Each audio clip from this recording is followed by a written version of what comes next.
Hello everyone and I welcome you all to our YouTube channel.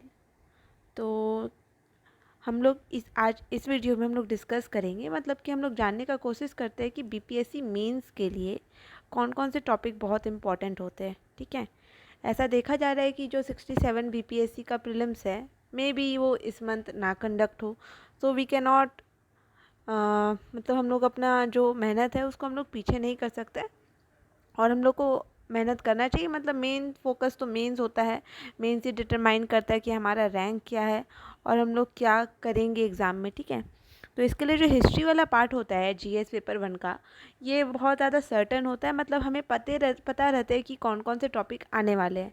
तो इसी के संदर्भ में हम लोग देखेंगे कि कौन कौन से टॉपिक बहुत इम्पॉर्टेंट है बीपीएससी के लिए, जो जीएस पेपर 1 है, जिसमें कि हिस्ट्री में art and culture, freedom movement, ये सब होंगे।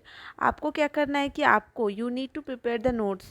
आपको सबसे पहले सारे के नोट्स प्रिपेयर अच्छे से कर लेने हैं। नोट्स को प्रिपेयर करके उसका रिवाइज कीजिए और उससे आपको आंसर राइटिंग करना है। You need to focus on answer writing, कि ये जो है आंसर राइटिंग, यही आपको आगे बहुत ज़्यादा हेल्प करेगा। ठीक है, तो चलिए हम लोग देखते हैं कि कौन कौन से टॉपिक बहुत ज़्यादा इंपॉर्टेंट है। तो देखिए यहाँ पे आर्ट एंड कल्चर है, तो आर्ट एंड कल्चर में कुछ कुछ टॉपिक इंपॉर्टेंट हो जाते हैं, जैसे कि पाल आर्ट हो गया। ठीक है, फिर मौर्यन आर्ट हो गया और पटना कलम हो गया। देखा जाता है कि पटना कलम 66 बीपीएससी में आया हुआ था, तो ये थोड़ा लेस इम्पॉर्टेंट हो जाता है 67 बीपीएससी के तौर पे अगर देखें तो वहीं देखा जाए तो पाल आर्ट और मौर्यन आर्ट ये एक्सट्रीमली इम्पॉर्टेंट है।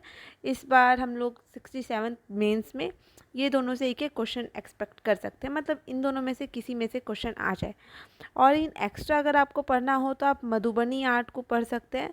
अभी तक क्वेश्चन आया नहीं है, बट हाँ एक नॉलेज होना चाहिए कि अगर हम लोग बिहार का आर्ट के बारे में पढ़ रहे तो मधुबनी आर्ट, और फिर एक अंगिका आर्ट है, ये भागलपुर रीजन में प्रैक्टिस किया जाता है, बनाया जाता है, इसे हम देख सकते हैं। ठीक है, ये सब आर्ट इम्पॉर्टेंट हो गया। तो ये आर्ट एंड कल्चर से इतना था। आगे बढ़ते हैं, जो फ्रीडम स्ट्रगल है, तो फ्रीडम स्ट्रगल में हमें क्या क्या देखना होता है। तो सबसे पहले अगर फ्रीडम स्ट्रगल देख रहे हैं तो उसमें इंडियन पर्सपेक्टिव तो है ही, पर इसमें मेजरली हम लोग को बिहार के पर्सपेक्टिव में ये कुछ ज़्यादा ही देखना होता है कि बिहार में कैसा हुआ है, मतलब बिहार का क्या रोल है इंडियन फ्रीडम स्ट्रगल में।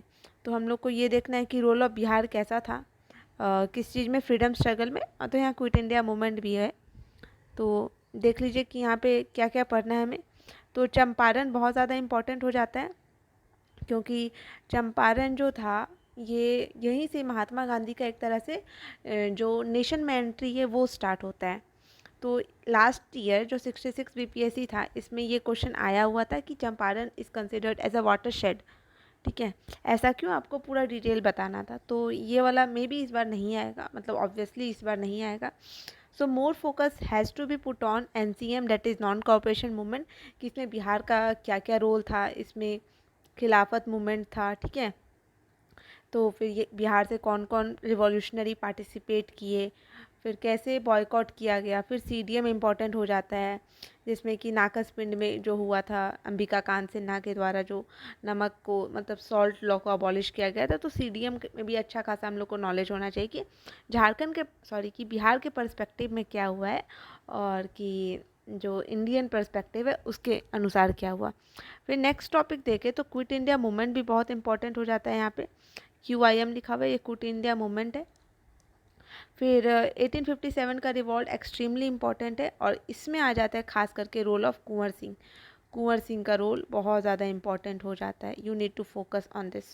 इसमें आपको सारा चीज़ पता होना चाहिए कि कुंवर सिंह कहाँ से शुरू किया अपना रिवॉल्ट, फिर वो कहाँ कहाँ गए, मतलब वो आजमगढ़ गए, आजमगढ़ में उन्हें नवाब मतलब उन्हें फैसिलिटेट किया गया, ये सब चीज़। ठीक है, फिर और इम्पोर्टेंट टॉपिक्स देखते हैं हम लोग। तो यहाँ पे देख सकते हैं कि जो नेक्स्ट टॉपिक है वो है विमेन पार्टिसिपेशन। तो विमेन पार्टिसिपेशन में हमें क्या करना है कि जितने विमेन रिवॉल्यूशनरी है, जैसे एक प्रभादवा देवी है, ठीक है, ऐसा गौरी देवी है, ऐसा बहुत सारा नाम है, उनके बारे में हमें अच्छे से जानना है। विमेन का रोल क्या था फ्रीडम स्ट्रगल में, वो हम लोग को अच्छे से जानना है। ठीक है, फिर ट्राइबल मूवमेंट, इस बार 66 बीपीएससी में ये दोनों क्वेश्चन आ गया था, तो इस बार ये नहीं आएगा ट्राइबल मूवमेंट मोस्ट प्रोबेबली। और एक ताना भगत रिवॉल्ट है, ये आपका छोटा नागपुर रीजन में होता है। ये आपका एनसीएम से जुड़ा हुआ है। अगर एनसीएम पे क्वेश्चन आता है तो ताना भगत रिवॉल्ट को हम लोग को मेंशन करना है। इसमें एक तरह से यही था कि थोड़ा ये रिलीजियस रिवॉल्ट था और गांधी जी से बहुत ज़्यादा इन्फ्लुएंस था। ठीक है, ये गांधी जी से बहुत ज़्यादा इन्फ्लुएंस था ये रिवॉल्ट। फिर नेक्स्ट देखते हैं तो पीजेंट रिवॉल्ट। तो पीजेंट रिवॉल्ट बिहार में जो मेन है ये इसलिए है क्योंकि यहाँ पे जो किसान आंदोलन हुआ था, 1936 का, बहुत ज़्यादा, मतलब जो ऑल इंडिया किसान सभा बना था उससे लेकर के हमको लिखना है। और साथ में हमें ये भी लिखना है कि चंपारण जो हुआ था उसके बारे में। और फिर मुंगेर में कृष्णा सिंह के द्वारा जो किसान सभा का इनॉग्रेशन हुआ था उसके बारे में हमें भी जानना होगा, ये सब। फिर नेक्स्ट टॉपिक आ जाता है फेमस पर्सनैलिटी। तो बहुत सारे पर्सनैलिटी के बारे में पढ़ना होता है, जिसमें कि फर्स्ट इम्पॉर्टेंट है गांधी जी। गांधी जी के बारे में पढ़ना है, इनका हर पर्सपेक्टिव जानना होगा कि ये सफाई को लेकर के, मतलब सफाई को लेकर के इनका क्या विचार था। जैसे कि अभी स्वच्छ भारत अभियान को शुरू किया गया, फिर इनका रिलीजन को लेके क्या था। ठीक है, फिर अभी क्योंकि कोविड-19 था तो हम लोग इस पे भी देखे थे कि कोविड-19 में अगर गांधी जी रहते तो क्या होता। ठीक है, तो ये सब देखना था। फिर नेक्स्ट टॉपिक आ जाता है, नेक्स्ट पर्सनैलिटी जवाहरलाल नेहरू। ठीक है, वी कैन सी हियर जो नेक्स्ट पर्सनैलिटी है वो जवाहरलाल नेहरू। इनके बारे में हमें देखना है। इनके बारे में क्या देखना है कि जो एनसीएम था, नॉन कोऑपरेशन मूवमेंट, फिर ये नॉन कोऑपरेशन मूवमेंट नहीं है, ये नॉन अलाइन मूवमेंट है। ठीक है, ये एनएएम है, नॉन अलाइंड मूवमेंट, ये देखना है। फिर हम लोग को जो 5 पिलर था, ठीक है, पंचशील, इसके बारे में देखना है। फिर उनका क्या स्टैंड था नेशन को लेकर के, उनका क्या स्टैंड था विलेजेस को लेकर के, क्योंकि गांधी जी का तो बहुत मजबूत स्टैंड था, पर ये भी जवाहरलाल नेहरू भी इनसे पीछे नहीं हटे थे। थोड़ा सा ये भी अपना विचार लेकर के आए थे इस संदर्भ में कि विलेज को भी हम लोग को साथ में लेकर के चलना है।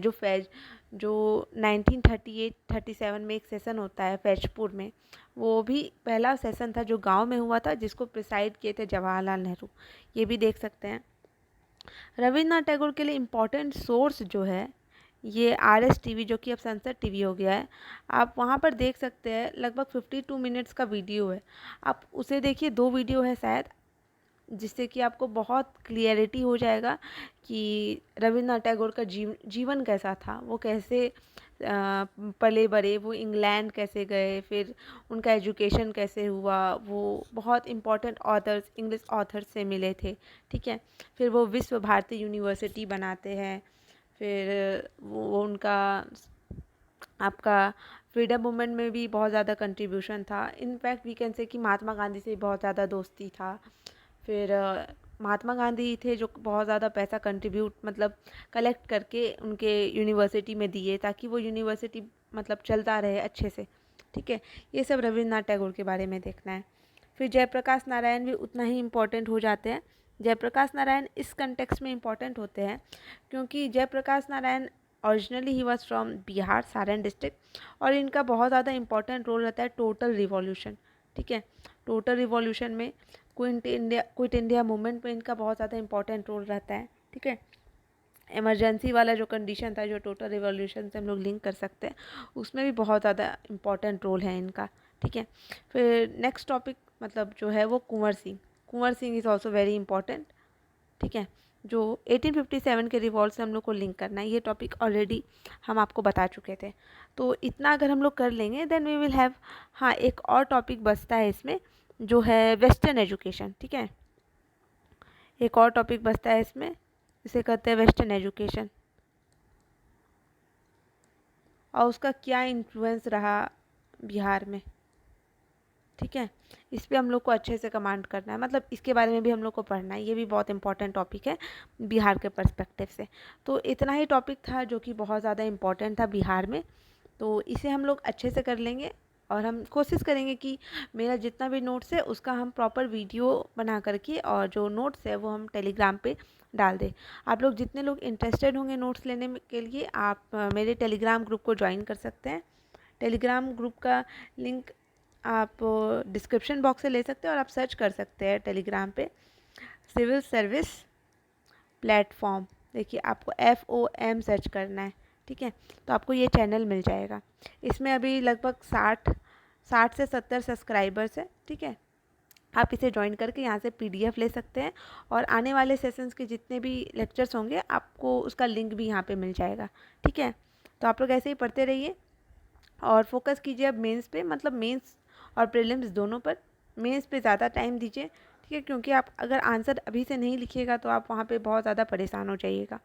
और आपको आंसर्स में क्या होता है कि हमें फ्लो चार्ट, ठीक है, डायग्राम, ये सबको बहुत ज़्यादा इनकॉर्पोरेट करना होता है, क्योंकि आंसर तो बहुत कोई लिखेगा, पर आपका आंसर कितना प्रेजेंटेबल है, कितना आपको एग्जामिनर को लुभाना है, ठीक है, वो मायने रखता है। That is having a greater importance in answer writing, ठीक है।